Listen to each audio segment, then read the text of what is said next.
Hey, good morning. Welcome to Sports Talk. I'm your host, Chris Raynor. Christmas time, the Christmas season, day after Christmas. Hope everybody had a Merry Christmas. Hope you had some family in like our guest did. We have Bob Sanders as our guest today. Welcome, Coach. Glad to have you with us. Thank you so much for having me. You got a whole herd of family come in, didn't you? Absolutely. It's been awesome. Is it like the Griswold household? It is.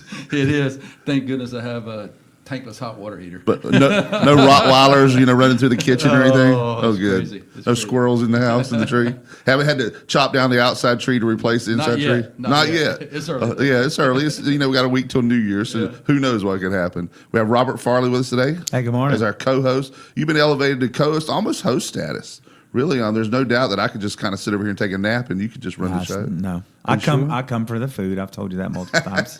Well, we do have Helen's Kitchen and Billy Grissett coming in here shortly with Billy Bowls today, breakfast time.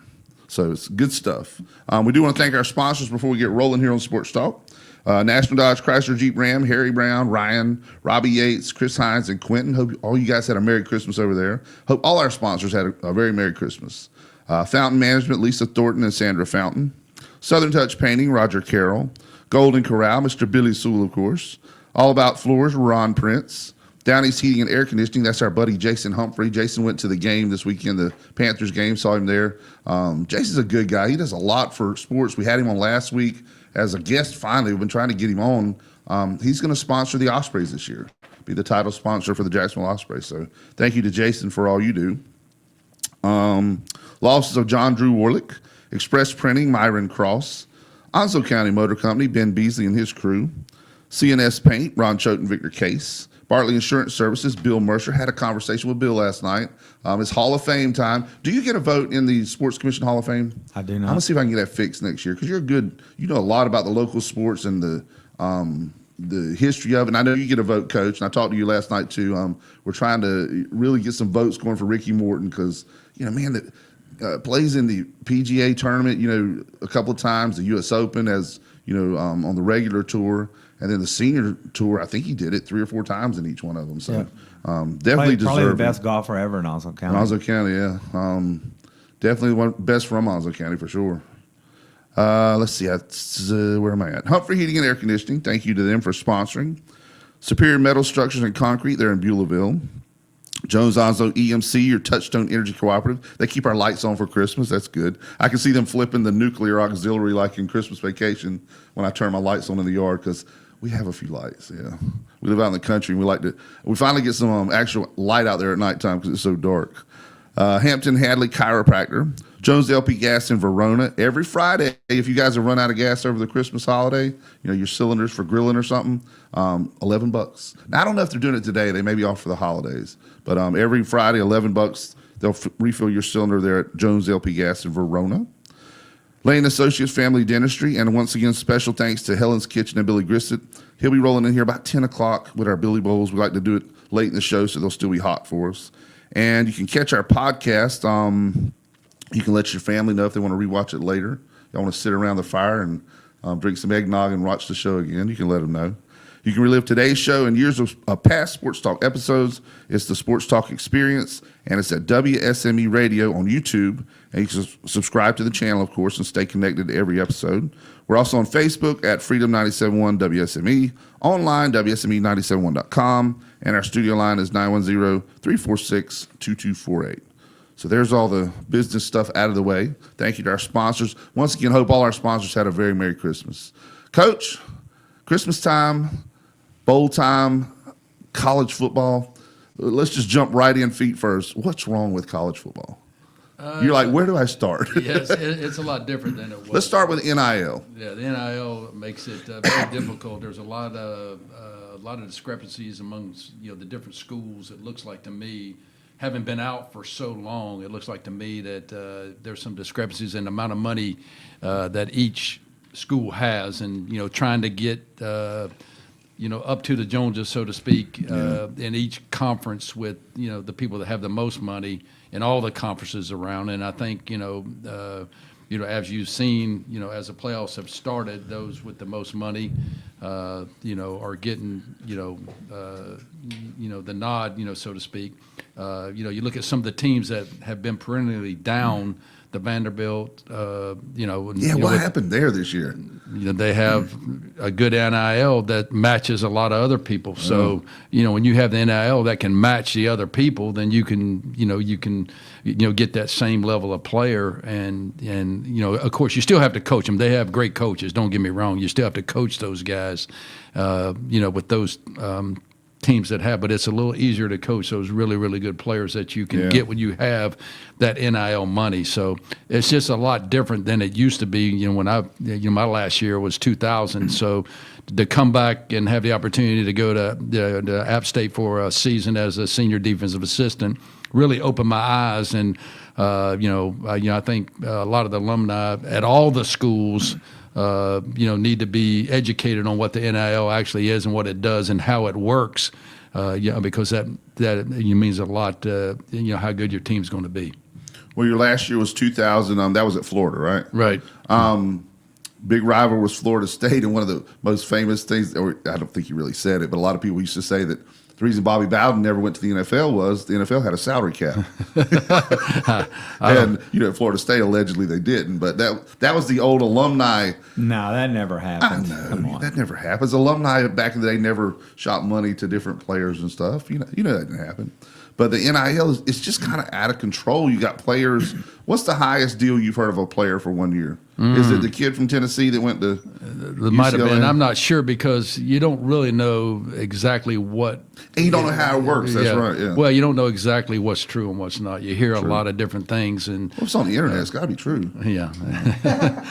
Well, now the colleges are like a pro team because most schools have a general manager and like you say, people that handle all schools. Yeah, you have a general player manager, personnel guy. player personnel. Yeah. The main thing too is just trying to get a culture developed because there's so much, not only the NIL but the transfer portal. Last year it was even worse than it's going to be this year, I think, because last year there was a transfer portal now, and then there was another one at the end of spring. So some of the guys would transfer twice. I read the other day. Not even start the year with the team. Yeah. Yeah. So even our team there in App, I think we had 33 new guys in August that we did not have in the spring practice. So where guys entered the transfer portal again. So it's a lot different. I read the other day there was one quarterback that was entering for the seventh time. They entered the transfer portal for the seventh time, and the sad part about it is the academics have to suffer because transferring the different classes that you have. There's no school that transfers every class to every school, and so guys that transfer 2 and 3 times they lose a bunch of stuff. So education, I think would be a concern that you should look at too. Well, I'm going to throw a simplistic plan at you, and there's no way it can work because there's too much money involved. But if they really want to get the money, these kids, because face it, the reason they're doing it is these kids make a lot of money for the colleges. So the whole reason the NIL came about, if I remember right, was because they're doing that and making these millions for the colleges. They should be able to cash in on their name, image, and likeness. And then that was screwed around to where the colleges could give them money instead of them just being able to go out and get an endorsement deal on their own, which I have no problem with that. If they're, in the limelight and making this money, let them go out, get an agent, and make their own money. They still have to do all the stuff in college. But how did it get to the point where the colleges were able to chip in on the NIL? Is that just because the NCAA didn't regulate it? Yeah, it's that lawsuit that came down. And well, I understand the lawsuit part about them being able to go cash in on their name, image, and likeness. But I just don't understand how it got around to the colleges. It's revenue sharing. Every school has so much money in revenue sharing. Oh, is that what it is? And they decide what sport. I know, I'm an NC State guy, so I know a little bit about NC State. Our revenue share for 26 is $20.5 million. We're giving $13.5 million in football, $4 million to men's basketball, and $1 million to women's basketball. And then the smaller Olympic-sized sports are getting, a lot less. And then it's up to each program to determine how they spend their amount of money. Then we have a collective. Savage Wolves is our NIL collective, which is totally different from the Wolfpack Club. And the Wolfpack Club pays basically the scholarships. That's their main job, is to fundraise to pay for the education. And like you said, it's a mess right now. It really is.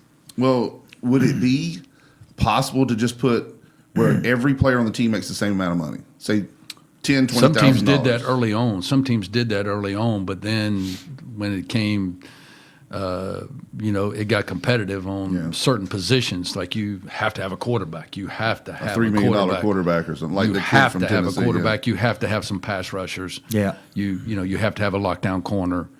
So it got competitive just like anything else. And then, the amount of money people were getting, I think, but early on, I think there were some teams that everybody on the team made a certain amount of money, regardless what position or what your status was on the team. But then, the value to the team all of a sudden changed. To get the better players, and so it got competitive, and then it got in a bidding war as to, who was going to get who, and just like professional sports. Well, unfortunately, these kids are listening to adults. They're not really making their own decisions. A lot of them they all have agents now. Yeah, the difference, in that in the NFL is, in the NFL there's a draft, so you get drafted by that team. That's where you go, and then there's a slot based on the salary cap.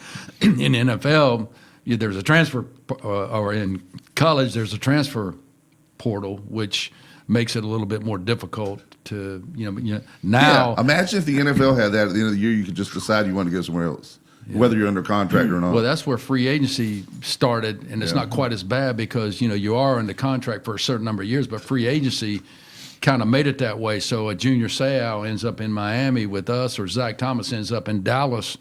The name of the Dolphins or the name of, the Chargers ends up at a different team, because of, free agency and, who's going to pay who and what you're worth, at that time. So, there's a dilemma that, It's got to be really hard for coaches because they're trying to recruit high school kids. That's second place now, yeah. Yeah, well, then now, like NC State, we just had our bowl game last Friday. We won. Now our coaches for the next 2-3 weeks is just trying to see who's coming back and what players that we have on our roster now will be back next year. And I'm sure they're all doing the behind the scenes. I need this. I need, portal, oh yeah. So because the portal effectively doesn't open until January 2nd, so legally they're not supposed to be able to talk to any of these kids till what, January 2nd? Is that right? Yeah, I think so. Mm-hmm. Well, I know I'm just a dumb old country boy, but it just makes sense to me. Why isn't the portal after bowl season?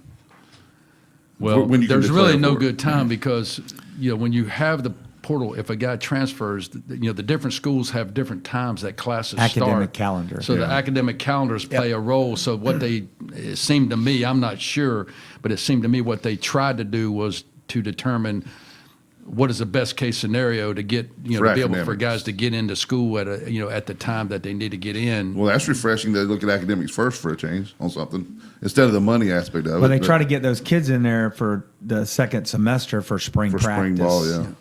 So they're ready. It's a lot like the high school kids that will go ahead and graduate in December so they can go ahead and enroll and be in spring ball. It helps, to do that if they can.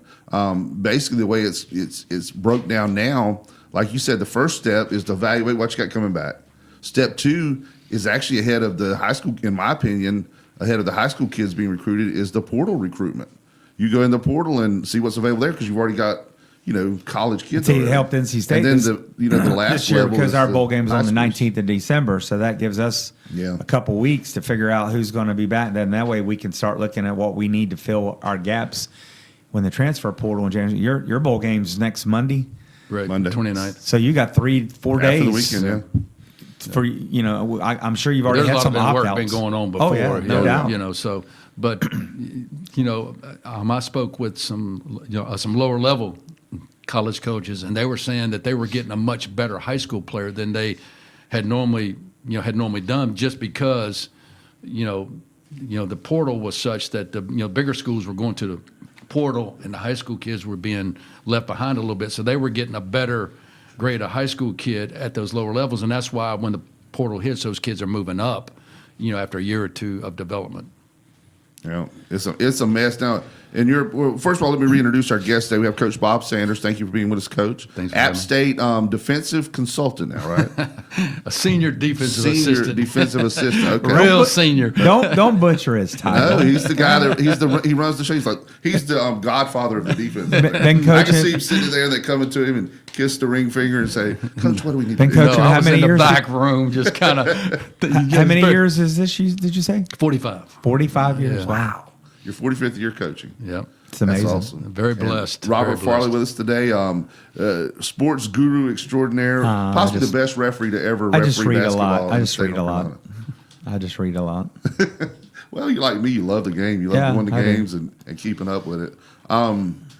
Would you say NIL is worse for college now or the transfer portal?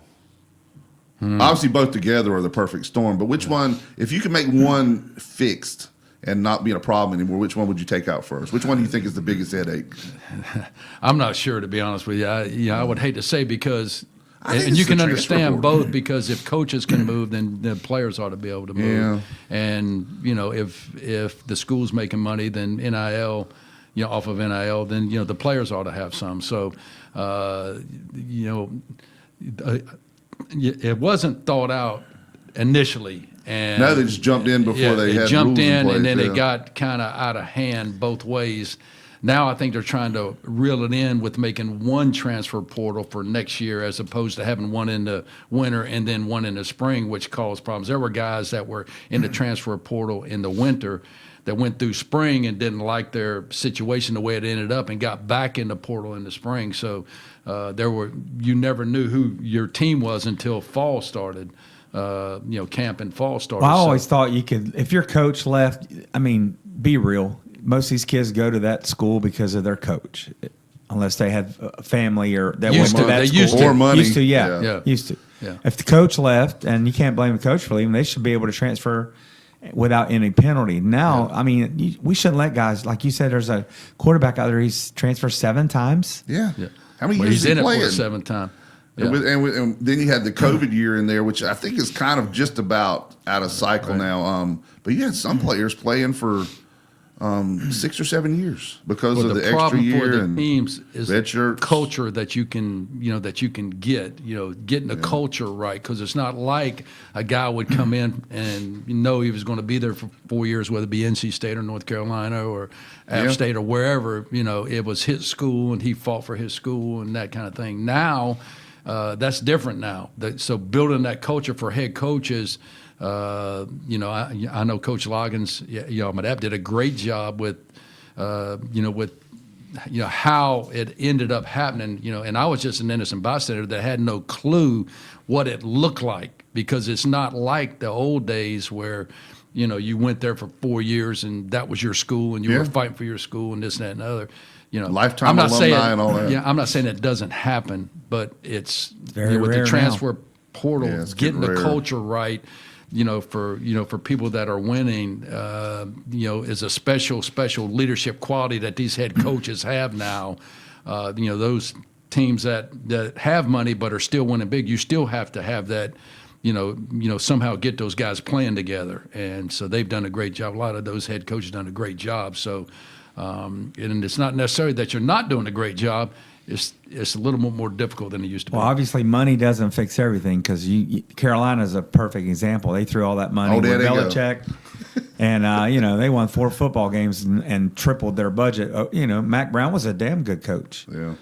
Well, know? it just I would you I had wouldn't bet some against experience those with Coach guys Brown, yeah. because again, it takes a little bit to get your culture, just like you like to get guys that fit your culture. And again, that's where you have to do a great job in that transfer portal, knowing who you're talking to, if they love football, what kind of situation. commitment. Well, they Yeah, got yeah. 70 new players last year, and then a bunch of them are still leaving.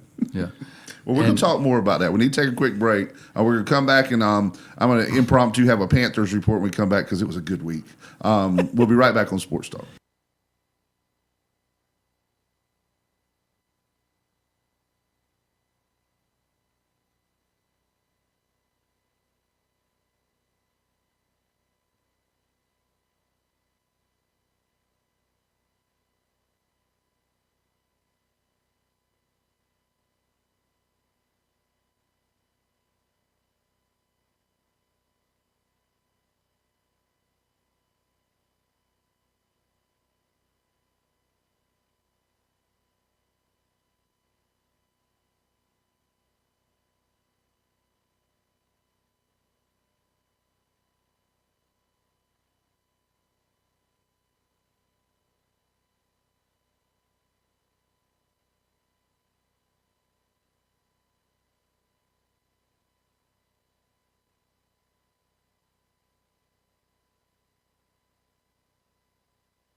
Hey, welcome back to Sports Talk. I'm your host, Chris Raynor. We have Coach Bob Sanders.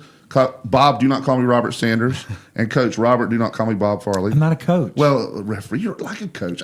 You could be a coach. I was a coach when my daughter played softball. Okay. I coached, yes. Back in I coached at that level too, but when it was slow pitch. Not past that. When it became fast pitch, I had to get out because I couldn't teach nobody how to throw a pitch like that. Now, we pale in comparison to the coaching accomplishments of Coach Bob Sanders, but my greatest coaching accomplishment in Little League was taking a kid that was our catcher and making him pitch and he ended up becoming a college pitcher. Oh, wow. But it wasn't because of that. It's because he's the only one that could throw it over the plate. That's why we needed him pitching. It wasn't my brilliant mind that did it. It's the only one I think that could get it over the plate. I bet you were fun as a coach. You didn't holler at your ref. Oh, no, I'd come out. No, not at all. Kick dirt on him, all that. And I'd come out there and, if my pitcher was struggling, I'd tell him a little joke or something, to loosen him up. Okay. A clean joke, of course, which is hard to find for kids. It's time for our Panthers report. The Carolina Panthers had a very good week this past Sunday. Went to the game. Bank of America Stadium was rolling. They finally realized out what the Carolina Hurricanes does. In the playoffs, the Hurricanes take a towel and put it on the back of the chair. And that towel, whipping it around, gets people in the game. And it makes the atmosphere. The Hurricanes are the loudest house in the NHL. So the Panthers stuck little towels in the cup holders. Everybody had a towel. So it made the atmosphere. Plus, it was for the division lead, so that kind of helped too. But would you say, who's your NFL team? Would you say Packers first, probably?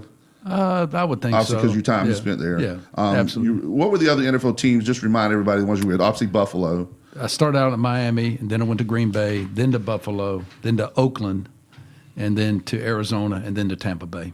Okay, living-wise, was Green Bay your favorite, the area?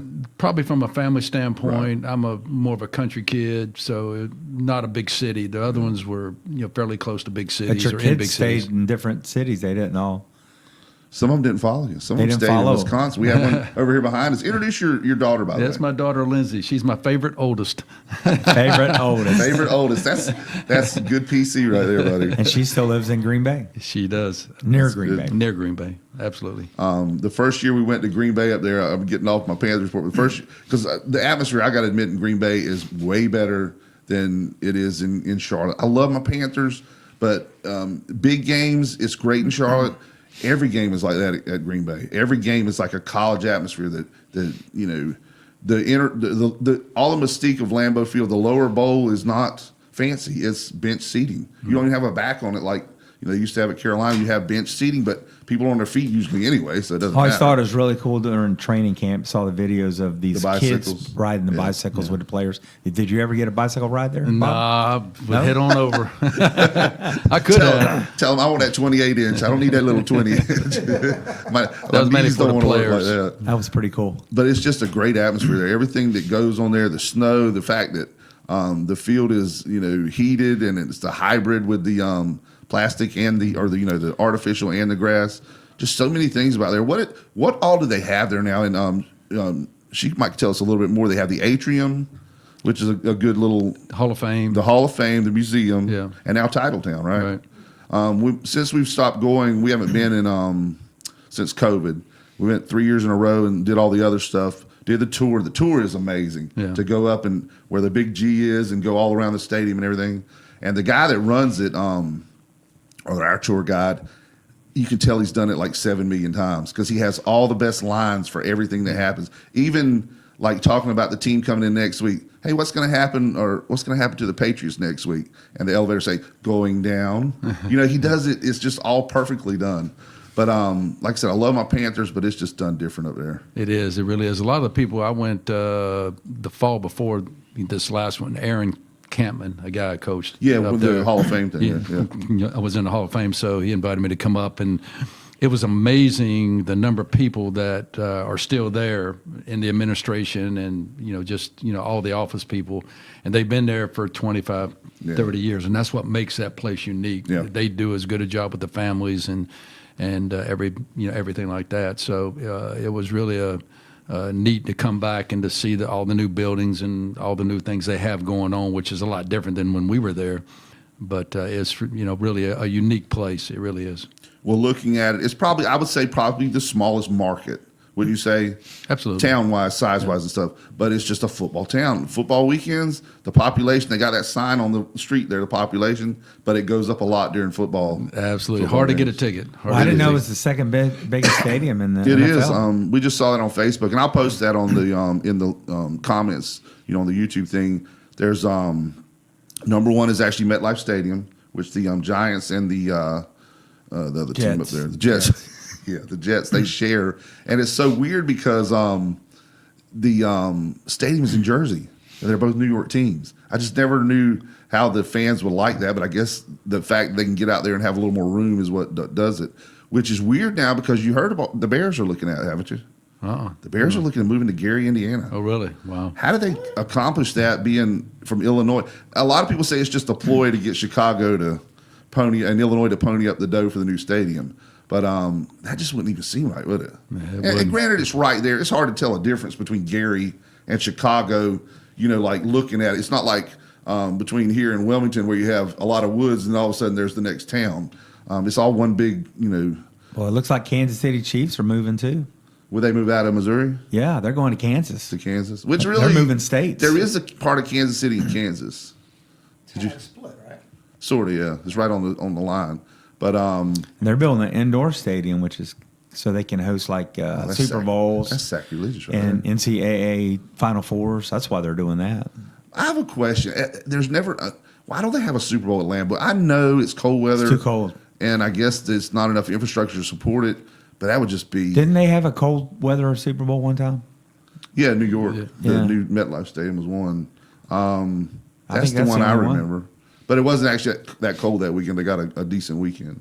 It's like in North Carolina, they had the outdoor hockey game for the Hurricanes about 3 years ago, and it happened to be 28 that night, and everything was fine. But in North Carolina, you could have a 70-degree night in February. You never know. I think the infrastructure, like you said, Yeah, it might be hotels why. and everything.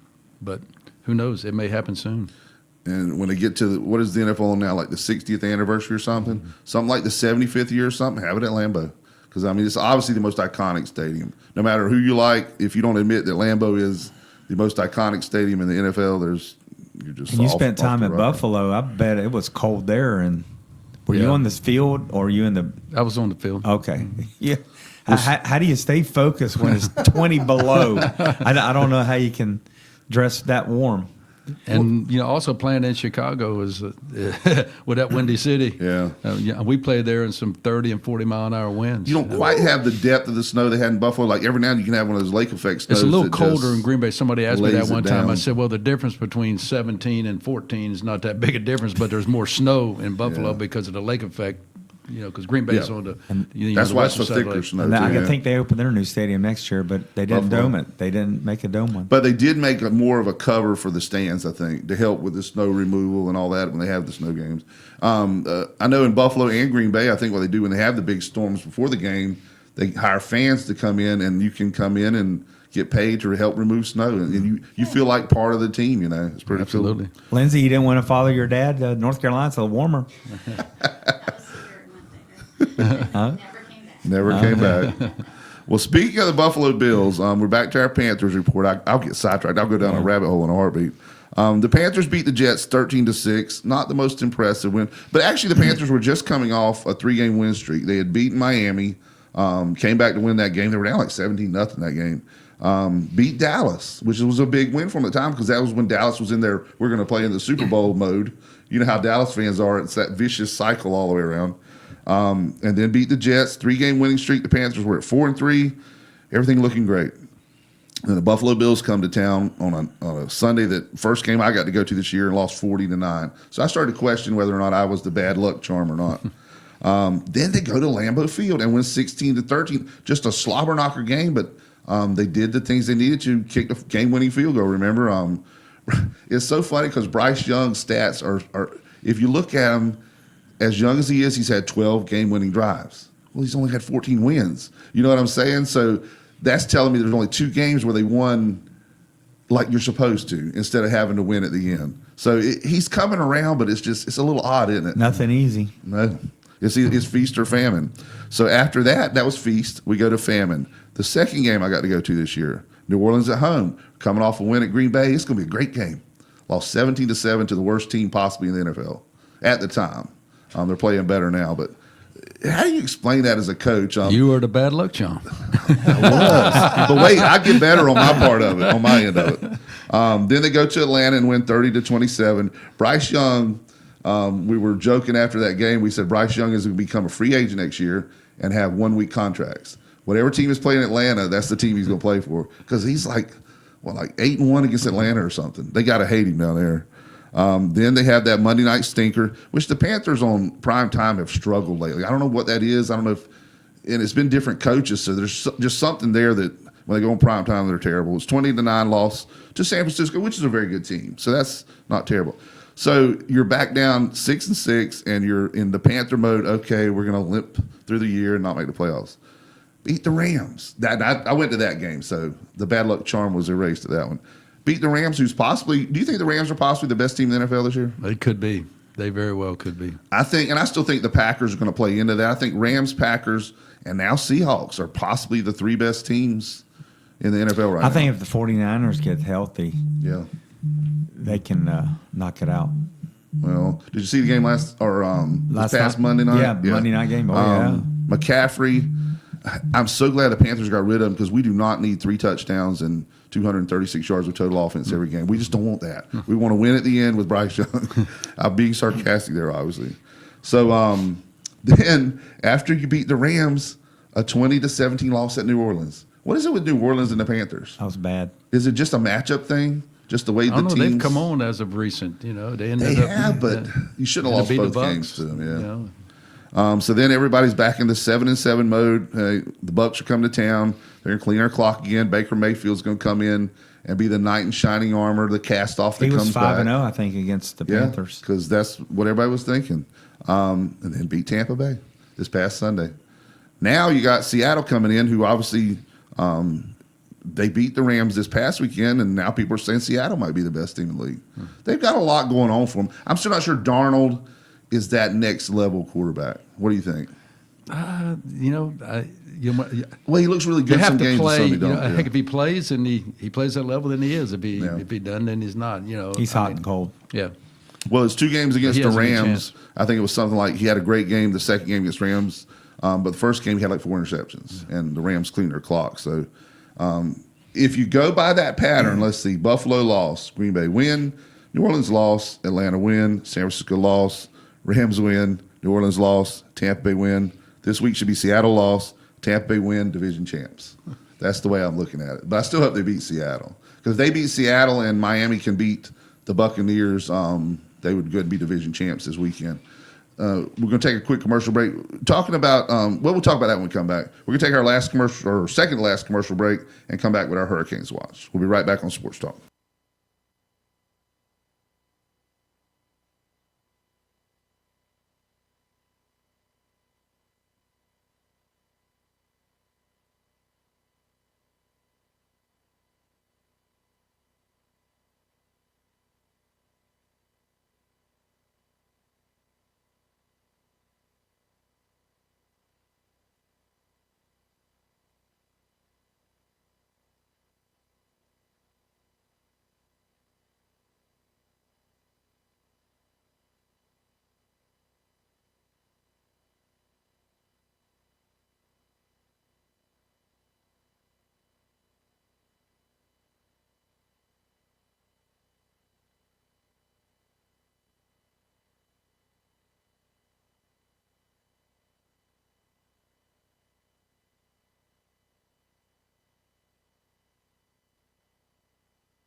Hey, welcome back to Sports Talk. I'm your host, Chris Raynor. I finally stopped talking about the Carolina Panthers. We're going to talk about the Carolina Hurricanes now, my other passion.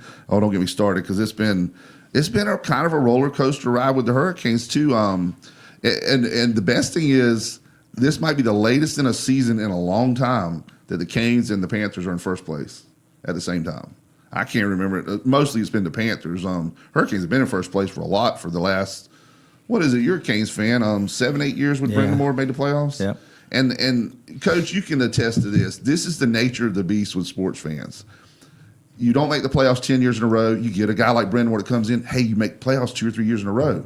Everything's great. Then after about the 4th or 5th year making the playoffs and not going to the next level, people get disenchanted when they don't remember that you were never making the playoffs before, and now all of a sudden you're in the Eastern Finals losing stuff like that. But they always want more, don't they? Absolutely. Once you get to that level. What have you done for me lately? 8 years in a row, Canes have made the playoffs. Looking so good this far. Have you been to one yet this year? I have not. We'll have to go to one after the first of the year. Yep. See if we can Sounds line good. one up. Find a sponsor. I loved it. Yeah. So much Went to your fun. first Yeah, one well, last. Well, you'd been one years ago. It's Chris, by the way, Hollywood. Yeah, I love Chris it so Hollywood, much, man. So we went last year. One of our part-time sponsors. You ever been to the Redneck Barbecue Lab? I don't think I Oh, have. if you ever go to Raleigh, try it. It's exit 319 McGee's Crossroads. My buddy Jerry Stevenson played high school football with him, and he's the owner of the Redneck Barbecue It's Lab. in a little gas station. I've It been is, there. It's but it's really good. Hey, just like the Mike Orr's coach told him, said the best gas station you can get in Mississippi is a gas station. Best barbecue you can get. So we go last year, and it's me, Hollywood, and Ashley, and my son. I don't tell him exactly where the seats are till we get there. We walk right down. His seats are nice. You're right behind Brendan Moore, behind the glass, behind the bench. You have to look at the monitor a little bit once the game gets going to see some of the stuff, but it's cool to be right there. I fully expected Ashley to be giving advice to Brendan Moore, but the plexiglass kept him from doing that. That's right. That's right. Yeah. Ashley, Great experience. Went to a state championship game a couple of years ago, Reedsville and Clinton, and we got sideline passes. For the radio station. We're down there. Next thing I know, Ashley's over there by the Clinton coach, almost like he's ready to give some advice. Yeah. And He's a Ashley, hoot, isn't he? Ashley's one of the owners of the radio station. That's Yeah, who we're Ashley if you Moses. don't know that, yeah. I think he was in one time he came in. Absolutely. Great guy. I love going to places with Ashley. We're going to do the Panthers thing next year. Oh, I though. love it. Yeah. Hey, he hasn't brought my trophy yet. He has. We're going to do it at the first of the year. Okay. We got to have a big formal ceremony for Oh, that. We're Okay, sidetracked. Keep going. I'm sorry. All right, finish my up the Hurricanes watch, and we'll go to break. Play tomorrow night, the 27th, against the Detroit Red Wings. The next week, home against the Rangers, which they call the Cary Rangers because there's so many Rangers fans in Cary. And then they go on the road on the 30th to Pittsburgh. We could do a little New Year's Eve getaway, go to Pittsburgh and watch the Canes. What do you think? You think we'd be well received in Pittsburgh with our? I might Canes be uniforms? in Raleigh. We play Wake Forest on New Year's Eve Oh, basketball. basketball. Yeah. Gotcha. All right, but that's the Hurricanes watch. Canes are still in first place, doing good. Hopefully, after football season, we'll get into some more games and we'll try and line up a game to go. Have you been to one before? Have not. I can't We're believe gonna you've do never it. been to. Let's do it. Well, I've been gone for all these years. Oh, that's so, true. Yeah. Especially if you get a new truck. I'll get the tickets if you'll drive. Yeah, absolutely. All right, try that new truck, baby. All right, we're going to take our last break. We'll be right back.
Go ahead. Hey, welcome back to Sports Talk. I'm your host, Chris Raynor. We have Coach Bob Sanders with us. Referee extraordinaire Robert Farley is our co-host today. Thank you guys for being with us. We're going to do This Day in Sports. All this stuff happened on a December 26th at some time or another. And then we're going to jump back into talking about what's wrong with college football and NFL, whatever you guys want to talk about the rest of the show. But let's finish this up, This Day in Sports. In 1951, the Los Angeles Rams defeat the Cleveland Browns 24-17 in an NFL championship game at the LA Memorial Coliseum, another great venue. And it becomes the first coast-to-coast televised NFL title game, helping launch pro football as a national obsession. TV definitely kicked it to another level, didn't it? Okay. Obviously, you guys, this was before you were watching football and stuff, but to get it where people could watch it in their living rooms instead of just going to games, that upped the ante, didn't it? All right, you got a next one. 1978, a period for the ages. Brian Trottier of the New York Islanders scores 6 points in a single period, 4 goals and 2 assists against the New York Rangers. He finishes with 8 points, and the Islanders' home unbeaten streak hits 16 games. So that's the difference in hockey. You get a point for an assist and a point for a goal in the stats. It doesn't light it up on the scoreboard. So there could be 3 people assisting on one play. So technically you could give out 4 points stat-wise, but just not on the scoreboard. It still counts as one goal. But that's why Gretzky is still the all-time points leader. And, Ovechkin is the goal leader. All right, you got the next one, Coach. 1980, the Iceman heats up. George Gervin of the San Antonio Spurs drops 50 points, showcasing the smooth, effortless scoring that made him an NBA legend. And that's why they call him the Iceman. And wouldn't you say that 80 was about the beginning of the golden age in the NBA? The period of time with obviously Bird and Magic Johnson. They played in 80 for the national championship game in college, but them coming into the NBA is kind of what started it. Were you a big NBA fan or still are or not? No, not really. You weren't back then when Jordan and all them I'm were more of a playing? college fan, to be honest Still with you. then? Being from North Carolina, it's hard not to be a college That's basketball true. fan. And, of course, Jordan came from North Carolina and helped. So you were a Duke fan growing up with your dad? I was. And then I got to coach at Duke for 5 years. yeah. So I Oh, think that's we cool. went to the Final Four, I think 4 times in my 5 years there. Oh, wow. So, What was the last Duke game you've been to? oh, it was back then. Yeah, Really? in So you haven't been 80, since they've done the 89. No. renovations? Mm-hmm. It is I so mean, I've much been by nicer. just looking through there on the. It's nice, isn't it? It really Wallace is nice. Wade putting all the seat backs and stuff. It's a lot better than it used to Now I be. have been back to the football stadium, but not the basketball Cameron. game. Yeah, not in Cameron. It's funny because we went to a state championship game up there in 2004, and it was Southwest and Shelby playing, and the facilities then were not good. Yeah. It was like the concessions and all that were like you were at the state fair or something. Yeah. The little wooden, Right. and now they've got everything all bricked in. It's pretty cool now. Yeah, we were at the '89. They honored the '89 championship team. The Spurrier. Yeah, with Spurs. I had gone back 2 years ago. So You remember the famous picture, didn't you? yeah, At Carolina, in front of the old bulb scoreboard down there. Spurrier assembles all the team in front of it. And my thing is, at Carolina, how did they still leave the scoreboard on? That well, late they in the made game that for them rule to take after a that. picture. Yeah, they have to turn it off now. I guess. Oh, after really? that, yeah. All right, where are we at here? 1994, baseball hits a breaking point.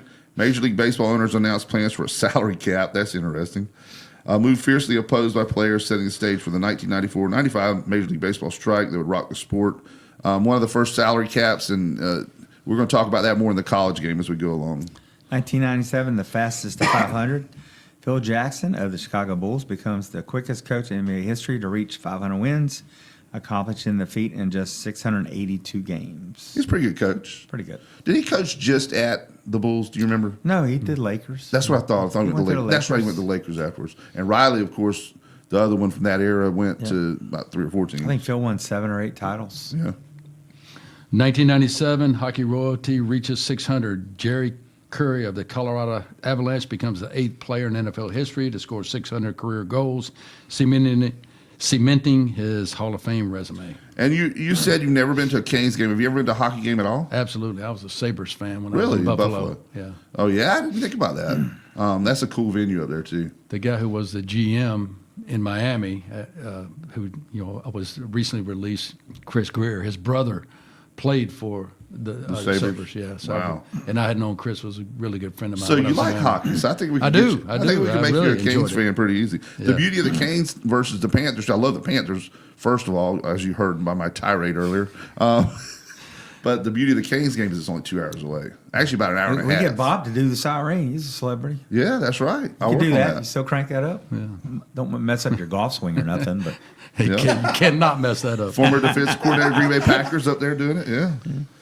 You got the next. No, did you have that last one? Okay, I got the next one. In 1999, the greatest show marches on. The St. Louis Rams defeat the San Francisco 49ers, clinching NFC home field advantage during their legendary Super Bowl season. Remember, that was the one where the Rams, they got a guy that was bagging groceries somewhere as their quarterback. Remember that? Kurt Warner. That's what the dude was. He was actually working in a grocery store when they picked him up. Yeah, he was They a arena played in the ball guy, arena. wasn't he? Arena? Yeah, it was he playing played arena arena ball, but still, that's what. How have they not made a movie about that? they have, I think. About there the is a Warner movie. story? There is. Is there? Yeah. Okay. Yeah, there is one. I got to find that one. Okay, go ahead, Coach. 2008, Celtics dominance in full bloom. The Boston Celtics improved to 27-2, continuing one of the most dominant regular season starts in NBA history on the way to an NBA championship. It's not a bad start for the season. Nope. Even with my meager math skills, I know that's about a 9-something winning percentage. Hello, Billy Grissett. We have Billy Grissett from Helen's Kitchen in here with some deliciousness. Billy, hope you had a Merry Christmas. Merry Christmas. Take care.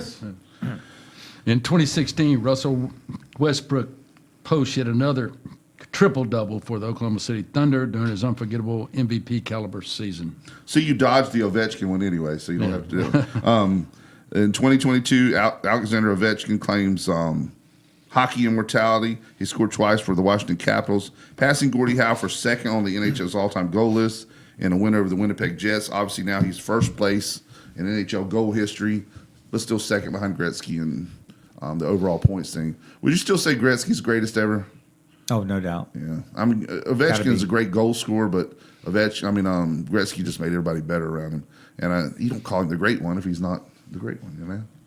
So, Coach, what do you want to talk about? You want to talk about some more college football stuff, or you want to talk a little pro football?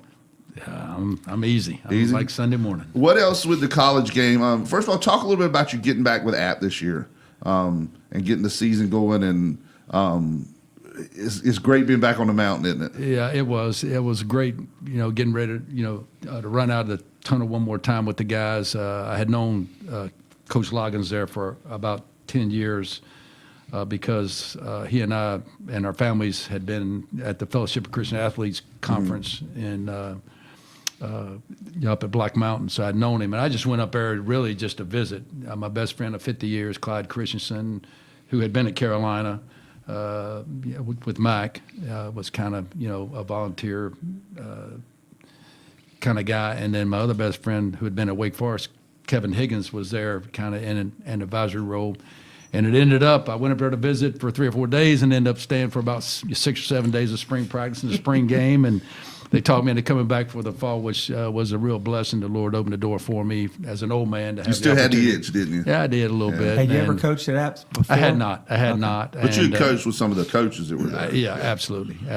And so it was a really good experience. The guys accepted me for an old guy to hang around and, work mainly on defense, mainly with the front and the pass rush and those kind of things. And,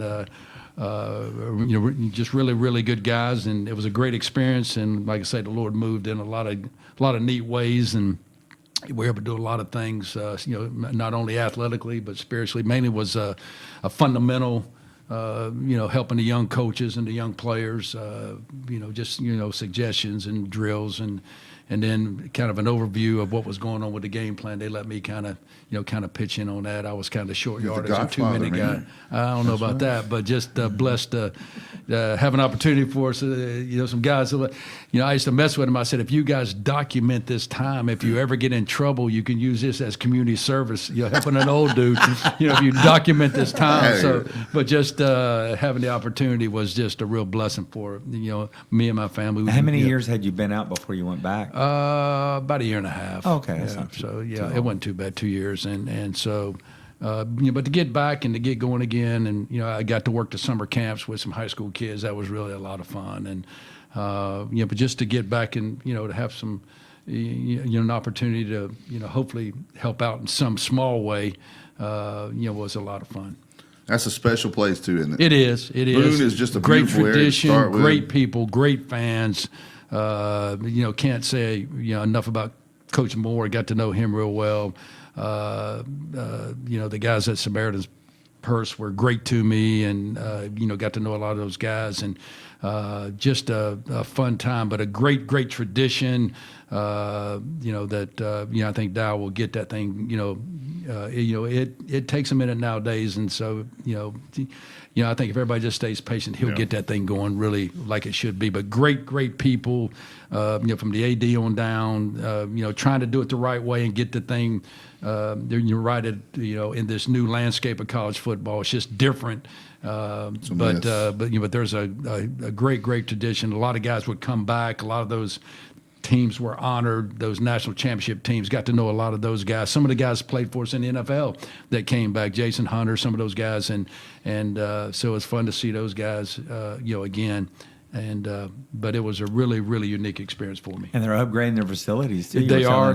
They had torn down the indoor facility, which when it snowed or when it was really cold, it made it a little tougher at practice. Yeah, but they're building a new facility there, so they're getting the facilities upgraded and just doing a lot of things. Not only in front of the scenes, but also behind the scenes, and to try to get that thing like it should be.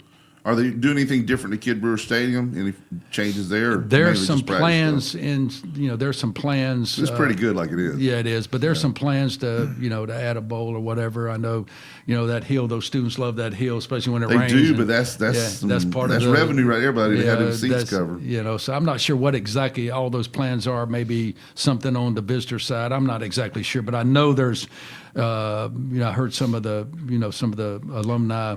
At some of the meetings and stuff we were at, them talking about some stadium renovations that are coming soon. I'm not sure when or how or what, but I know there's a lot of things happening in Boone for sure. Well, I always said if Kid Brewer Stadium was more towards the central part of the state, that'd be the perfect venue for state championship games. Absolutely. It's you still wouldn't fill it, but it would be better than. And I love having it at State and Carolina and Duke, but you have that little wedge of people right in the middle, and then it's just empty, and it'd be such a great atmosphere to have a stadium like this. It's a perfect stadium. It is. Carved right in the side of the mountain. They were at Lenore Ryan this year. Lenore Ryan was probably a good one. Looked pretty neat. Yeah. I mean, I don't know how big that stadium is, but it looked pretty, solidly full. Yeah, and in October, there's not a better college setting. Yeah, those the trees and leaves and and everything. It's special. I've seen some of the pictures on the internet of the aerial view of it with the leaves and everything, and then of course the baseball stadiums over there kind of behind it, right. And it's pretty striking to have that view. So your year in Boone, have you enjoyed it up there? I did. I really did. Like I say, just have the opportunity to run back out of that tunnel one more time, and just kind of have your competitive spirit kind of nicked up. You never lose that, do you? No, I don't think. I hope I don't. Yeah. If we're playing cards at the house over Christmas or up to New Year's, I bet it's no fun to play Monopoly with. Is it?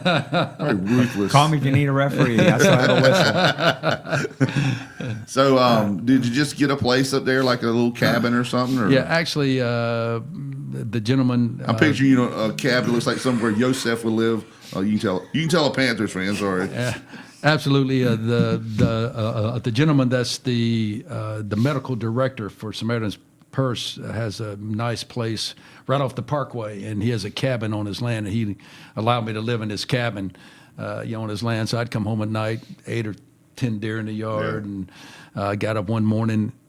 2 bucks were going at it. I watched for 8 or out there 10 with the minutes, horns locking horns, and so just it was really a unique way to stay and something new for me that I had not done, and for me and my wife, and so it was really a really good experience, and just very appreciative of everybody from Coach Loggins, the AD, the administration for allowing to allow a guy to come up and hang out and just be a part. I think we ended up having like 93 years of NFL experience on that staff. Wow. It was pretty unique, and from the defense coordinator actually played in Green Bay. Yeah. DJ Smith was a linebacker up there. You played while you were there, or No, but it was after I left. But he played at App State. He was on one of them championship teams. Actually went to the Hall of Fame during the season.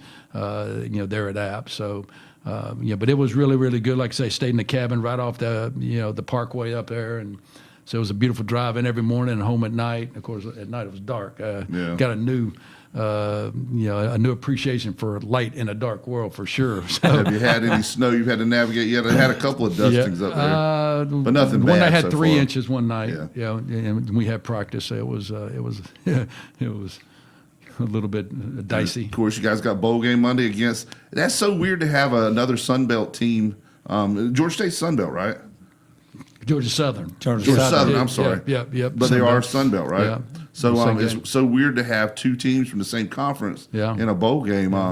But it's going to be cool. Birmingham Bowl. Well, all these teams started opting out. Like Notre Dame opted out, and some of these other and let's with the go coaching with change. let's go with that. What do you think about the Notre Dame opt out? Well, just your thoughts. I mean, I know you got to be a little PC on it, being a college coach too. But first, I'll give you my take, and then I'll let you run with whatever you decide on it.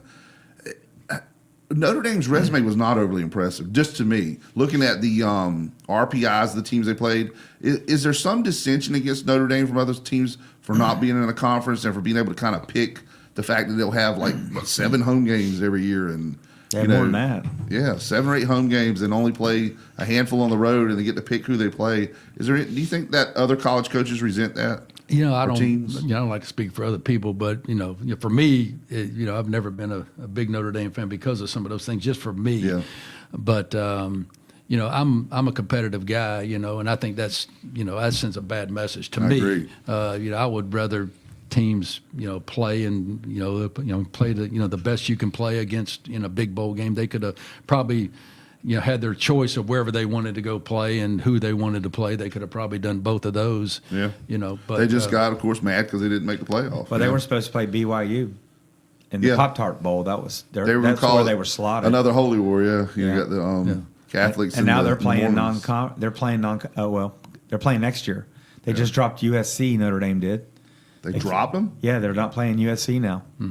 That was always a classic matchup. That was for announced years. yesterday because USC they wanted to play him. USC did, but they didn't want to play him in the middle of the Big Ten schedule. Yeah. They wanted to play him early in the year, and Notre Dame couldn't make that work, and they weren't going to make it work. So they just added BYU yesterday. It still sounds funny to hear USC and Big Ten. They just don't compute to me. I mean, the landscape has changed so much. You got how about Cal and Stanford in the ACC? the Atlantic that's Coast Conference. ridiculous. And you got Cal and Stanford. Some people joke you need to change it to the All Coast Conference because you got people on the West Coast now. And football and basketball are one thing because they're big revenue sports. But when you start talking about a field hockey team having to pay for Carolina to go out to Stanford, or some of the smaller sports like that, I just don't see how it fits. But I mean, I guess it's just the way it is now. Let's get back on our jag on the NCAA. The NCAA is in charge of this. Do they not have anybody with enough whatever up there to get a rein on this stuff and start making some rules to make it work? I don't know. I think the presidents will have to. You'll probably step the in. universities? Yeah. They're so worried about everything, a lawsuit happening. When they make a rule change, there's 2 days later there's a lawsuit because somebody doesn't like it. All I remember is Admiral Chester Nimitz. His famous comment was, "When you're in command, command." I mean, if they're in charge, they need to be running the show, not letting the sport dictate what happens. The tail wagging the dog, basically. Dog, not doll. Tail wagging the dog. Here we talked about my simplistic plan earlier. I'm going to briefly touch on it, and y'all tell me why it can't work. Every player, no matter what position you play, no matter whether you're a practice dummy or whatever, you're part of the team. Every player gets $10,000 your first year. If you transfer schools, you're back to $10,000. If you stay with the same school your second year, you're eligible for $25,000. Have like a scale that promotes you to stay at a place. A scale that promotes you being a team, not one guy getting $3 million versus this. Have it where it's mandated by the NCAA, not the schools. Schools aren't going to do that because they want to get whatever they can. Do you think anything like that could work, or is that just too simple to work? I think it might be too simple to work, just because. That's what I was afraid of. Well, just because the competitive nature. Yeah. If someone decides, hey, because they can, pay you more, or then all of a sudden the competitive nature gets, hey, I want to get the best player, so I'm going to pay the most money, and it just.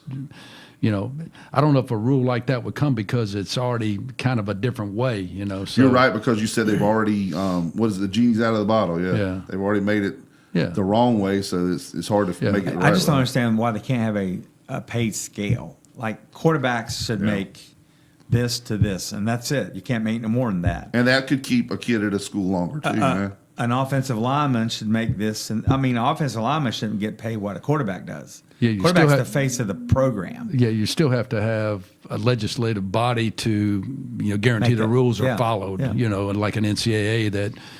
I think eventually, what's going to happen is the real big schools that have the most money are going to, break off and have a different set of rules, and then everybody else, and then there'll be a middle, Almost like tiers. yeah, and then there'll be a lower level, So, and then in each area there'll be the rules. It may be a 40 or 50,000 or $1 billion budget versus a 10 to 15 or 10 to 20 million dollar budget, and then $5 to $10 million, but and have those divisions. I mean, that's probably the only way it's going to, to me, that it maybe could work, but I'm not sure. Like I said, was I gonna don't, ask you I don't about really study it or anything. So Ask you about the Tulane and James Madison making the playoffs. What do you think about that? Well, Should they have a separate playoff, like you were just saying? I think that's what it's going to come to, because you can see the teams that had the most money were, clearly dominant. Yeah. In those games. Not that James Madison didn't deserve it. They had a very good team, and their coaches good did a resume, great too, job. Yeah, I mean, they do a great but they job only- there. I mean- and Tulane, absolutely, no one could argue that against them being there. Unless you were a team like Notre Dame or somebody that felt like, hey, we had a better resume because of the people that they played. I just have heard some of the commentators around saying there ought to be, Urban Meyer the other day came out, there ought to be some kind of, you got to play at least this number of teams in the top 50 and beat them or whatever to, to be able to get in if you're on that level. I think James Madison only played one Power 4 school. Yeah. Right. Unfortunately, their schedule hurt them a lot. Yeah. Do you know what their local tie-in is? James Madison, their quarterback. Have you heard that story before? His last name's Barnett. You remember the Barnett brothers that used to be at Southwest? Al and Troy Barnett. Al Barnett is his dad. Oh. Al was the quarterback at Southwest, went on to play at A&T. And, of course, his brother Troy was the kid that went. Did he play for New England Patriots? Yeah, he went to Carolina and just walked on and just started putting on weight and working out. And next thing you know, he was a All-ACC at Carolina and then went to play for the Patriots. So that goes to show you, if you get there and work, you can do it. Absolutely. Do you foresee teams going more towards it? Happened in college basketball with the one and dones. You started seeing coaches, instead of recruiting these ones you knew you only had for a year, going after these kids that might stay 2 or 3 years, like the second level, the 3 stars and the 4 stars. Do you see the college coaches starting to do that to try to keep the team together a little more? And get I think some there's got to be continuity? a good mix. I think most people are trying to get a good mix, getting some guys they can develop. Yeah. What you're seeing sometimes is the guys that are at a higher level that come down, sometimes struggle a little bit more than those that are at a lower level and move up. Yeah. Just because, you have not, and all of a sudden now you have, or you've been to a have, and then you drop to a have not, not necessarily a have not, but not quite as unique as the situation you were in. I think you need to evaluate those kind of things. So I think, getting guys that love football, getting guys that are going to go to class, getting guys that, that are, that you can coach hard, that want to work hard and train hard. I think that's why those GMs and now, because now, almost every team has a group of people like scouts, in essence, that's all they do 24/7 is watch tape, high school tape, transfer tape, portal tape. When a guy goes in, I mean, they're on it. I mean, there are very few stones that are unturned on any level, just based on the fact that, you don't know who you can get. And then the guys you have to work at, like before signing day for high school kids, you have to work at holding on to those guys, because if your team lost the guy they were going after that was above the guy that you got, they fall back. Now, if they're a bigger school than you, then now you lose that guy. So now you have to fall back on a smaller school than you. So there's really a trickle-down process. It's really a lot of moving parts that, that are happening now. So a lot like what the NBA draft was like, where you're in line, you got your guy that you want, all of a sudden he gets picked by somebody else. You have to reshuffle and go the one. It's just crazy what the game's come to. Right. Do you foresee any good answer for it? I mean, if the NCAA could the NCAA step in and set an amount that a player could get, or is that I don't beyond think that? so. Just because the universities have too much power. I don't know because I'm not an expert and I've only had that 1 year experience. Well, but just like you said, though, nobody knows. Yeah, I nobody don't think knows anybody knows. how it's The working. wild, wild west right now. it is. It's a free for all. So let's talk about something that's a little less chaotic. Let's talk about pro football the rest of the time. First of all, let's go through. You coached at Jacksonville High School years ago. You started at Southwest. Let's start from the I went very to beginning. Every coaching assignment you've had, can we do that, or did that take too long? No. Are you started with Southwest? It may sound like I can't keep a job. No. Each one you've done has been a progression. Started out Yeah. started out Southwest, and then I ended up going to Georgia Tech. Back then, it wasn't GA. It was it's called a part-time coach. You actually made what an in-state student made, but you didn't have to go Georgia to Tech, class. yeah. So I was a full-time, non-paid, basically, coach at Tech, and then I had been married for a year, and my wife was expecting Lindsay, who's here with me today, and so I figured I better get a real job. So I took the head job at Douglas Byrd in Fayetteville. I was there for 6 months, and then Ed Emery got the East Carolina job. Went to East Carolina, for 3 years, and then went to the University of Richmond for Ed 2. Emery, buddy. That's and as you go through, name your head coaches Ed too, the Emery, ones you dealt with. was an East Carolina guy. He Yeah. bled purple and gold for sure. Then I went to the University of Richmond. Dow Shealy, who eventually became the president of the Fellowship of Christian Athletes, a great guy. I went to Duke after that with Steve Sloan. He got the AD's job at Alabama, left, and Coach Spurrier came. He kept us on defense. So you're Spurrier too. I remember that. Yeah, that's right. I remember I'm that. at Duke for 3 years with Spurrier, 2 with Sloan, and 3 years with Coach Spurrier. Then I went with him to Florida for 11 years. Then left Florida, went to Miami with Dave Wannstedt for 4 years, and then went to Green Bay with Mike Sherman initially, and then when he left, McCarthy kept me, made me the coordinator. And then from there, I went to Buffalo with Dick Giron. Then after 1 year, he left, and I worked for Chan Gailey there. Chan and I had been together in Miami, and then left Buffalo when we were released there, and went to Oakland under Dennis Allen. And then from there, I went to Arizona with Bruce Arians. That's a different world, isn't it? Yeah. Different. I mean, the temperature and the whole climate and everything. Neat. Is it Yeah. true what they say? It's hot, but it's a dry heat. Yeah, very dry. Not like the sultry nights you have here in. And it's Eastern amazing Oklahoma. how quickly you can be dehydrated and not even know it. Out there. Yeah. Yeah. And left there and actually retired when Bruce retired, kind of semi-retired, but ended up going to the Alliance of American Football with Coach Spurrier down with the Orlando Apollos. Yeah. Until that folded, I came back home and then ended up going to Tampa Bay initially with Bruce for a couple of months, and then Bruce retired and Todd got the job. So I was with Todd for a year or so. And then now, was back home retired, and then ended up going to App, for this year. What was your favorite stop at Green Bay?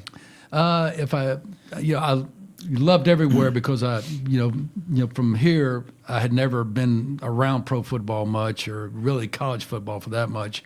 But I was a gym rat, went to Davidson, so it was a small school, so still not, around the big time, so to speak. So everywhere I went was really a blessing. And so it was we took it as a family, as as an experience, as something exciting that the Lord provided for us. And so we loved everywhere. We actually loved Buffalo. But if I had to choose one, probably it would either be Green Bay in the NFL or Gainesville. Gainesville, yeah. Because my kids were able to go to junior high and high school there. And Now, if I asked Lindsay that question, what would she say? I don't know. What would you say, Linz? I have to say Green Bay. I'm still there. You're still there. You never left. Wisconsin, so. Oh, I love Wisconsin. When we went up there 3 years in a row to see games, and it's funny because you're leaving. We would stay at Port Washington, and because we love that being right there. That this used to be the port, but now it's just kind of a cool place to be right there on Lake Michigan. And we would leave there and go up to the game and everything. But as you're going through some of the communities, you see farmhouse, silo, barn. You drive about 10 more miles, farmhouse, silo, barn. It's just huge farms, and it's just a beautiful country over there. It is. It's a lot a of nice great people. A place. lot of really, really good. And everywhere we've been, I wouldn't want to live in California necessarily, but we really enjoyed our couple years out there. Just, the 17-mile drive and the big trees and, San Francisco. Experience any the experience earthquakes? of all. Yeah, we did a couple, small ones. In fact, Lindsay had an earthquake monitor on her phone, and she'd call us Really? about every day.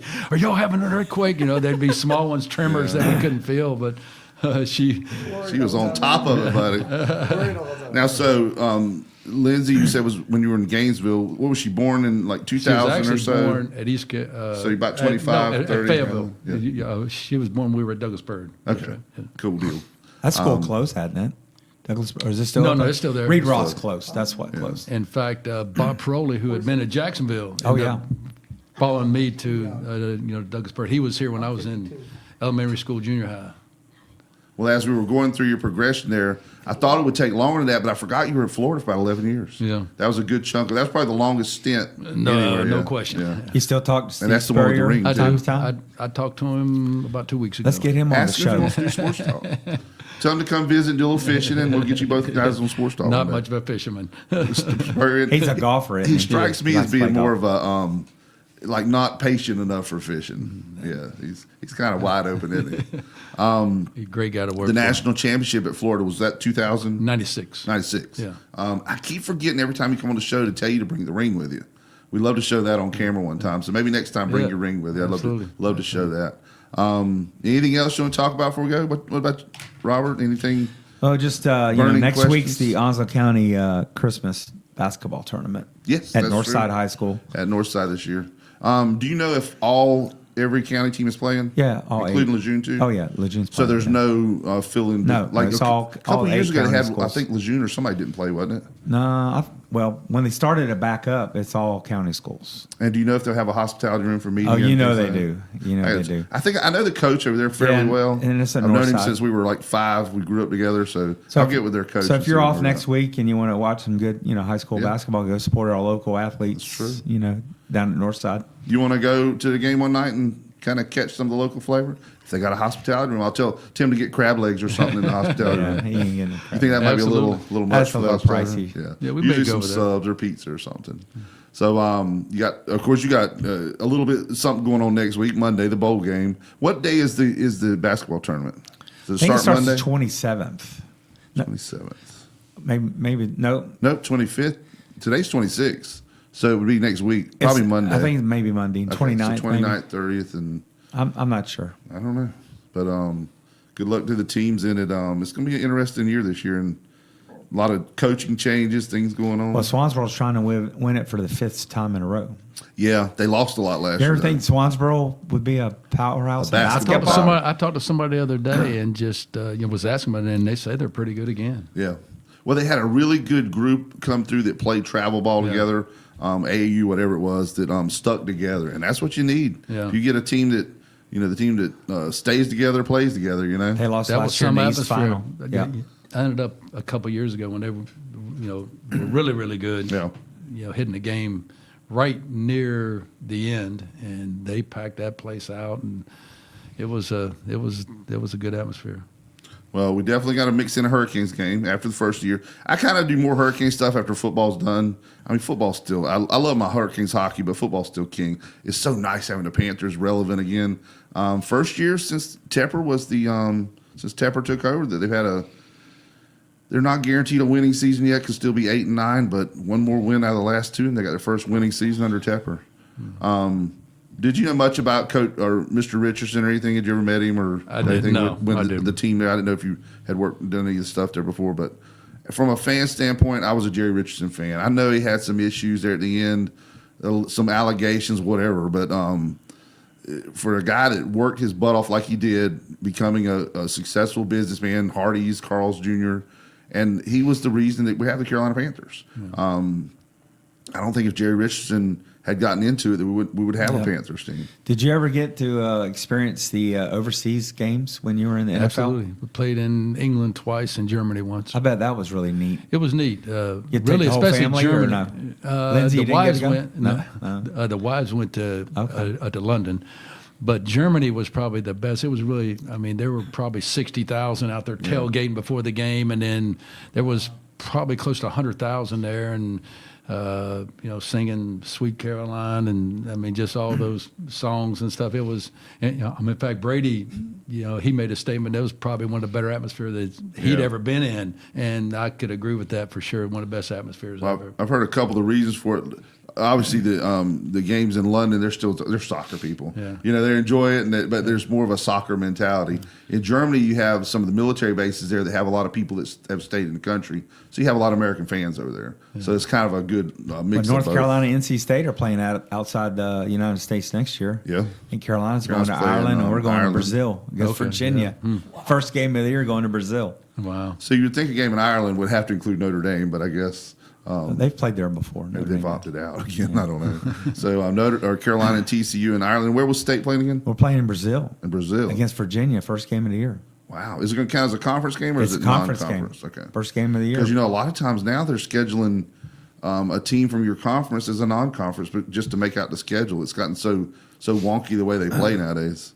College football, just if you look back 20 years ago, you wouldn't even recognize the game now. Well, I know at totally NC State we had a home with App State, and the ACC told us we shouldn't be playing G5 schools on the road because it doesn't help you. If you lose, it really hurts you bad. So you guys probably have a hard time finding games. Yeah, I don't know. Yeah, but, you don't do the scheduling, but it makes it harder. Yeah. Well, I remember Carolina and App State with their home and away series 2 years back to back. There was almost 200 points scored between the two teams. It was just an offensive. As a defensive guy, you're probably like, what in the world? Yeah. Can nobody stop anybody? So as the bowl season progresses, who do you see out of the ones in the playoffs that you got to pick for a national championship? I don't know. Indiana looks pretty good. I think so too. Yeah, I think everybody's waiting with Indiana for the wheels to come off for it to get that game where they just keep performing. Yeah. Who would have thought? A lot of people thought there was no way they could be Ohio State, but they did I picked Georgia to win it all. Yeah, I think they peak in at the right time. I think between those three teams, if I had to pick Indiana, Georgia, or Ohio State, one of those Georgia, three. Ohio State, if that happens, is going to be legit. That'll be a heck of a game. Yeah. And I honestly thought Alabama was done for, but they played their first game and they pull it out. Matt Patricia, the Ohio State just been against him a bunch. Yeah, Yeah. been against him a bunch. He's the guy that was with the Patriots for years. Yeah, that Matt Patricia. yeah. The guy with the pencil behind his ear. Yeah. That's his trademark. Well, thank you, Coach, for being with us. Thanks for you, having Robert me. Farley. Yep. Glad Always enjoy everybody it. had a Merry Christmas. Enjoy your Happy New Year. Good luck in the bowl game Monday. And, I think App State is one of those programs. What was the years that they won the national championship? Was it all the same coach? Was it more? Yeah. Okay. I think so. All three? Okay. And App State's back-to-back. had some good coach. Now, Mac Brown was there for a couple of Sparky, years. yeah. Sparky Woods. Sparky Woods, I'm sorry. Sparky Anderson's a baseball Eli coach. Drinkowitz, Yeah. now Missouri Yeah. was there. Yeah, Coach Yeah. Strink. They've had some really good coaches go through there. And Dowell's a great coach too. He fits that mold, and they'll do a good job. Well, I think Lindsay's glazing over here all this football talk. She wants a Billy Bowl. She wants a Billy Bowl, so we're going to go ahead and finish can up tell. and then let y'all get out of here. Enjoy the rest of your family time. So glad you got your family in here for you for Christmas. I That's appreciate good. it. Thanks for having me. All right. Always fun. We do want to thank our sponsors before we get out of here. National Dodge Chrysler Jeep Ram, Fountain Management, Southern Touch Painting, Golden Corral, All About Floors, Downey's Heating and Air Conditioning, the Lofts of John Drew Warlick, Express Printing, Onslow County Motor Company, CNS Paint, Bartley Insurance Services, Bill Mercer, Humphrey Heating and Air Conditioning, Superior Metal Structures and Concrete, Jones Onslow EMC, Hampton Hadley Chiropractor, Jones LP Gas in Verona, and of course Lane Associates Family Dentistry. And special thanks to Billy Grissett because we're getting ready to get busy on these Billy Bowls. There's sausage, egg, cheese. Just go down to Helen's Kitchen. They got anything you want, but go tell them you want a Billy Bowl if you want something quick to get on the road with. And the location, it's 17 North. I don't know the actual address. but Marine it's- Boulevard. There's right. Yeah, right past Marine National Boulevard, Dodge. Highway 17 North there on the left as you're going out of town before you get to the last stoplight on our bypass. Yeah. Don't get me started. But thanks to Helen's Kitchen and Billy Grissett. And that's a wrap. Everybody enjoy the rest of your holiday season. Have a happy New Year, and we'll see you next week on Sports Talk.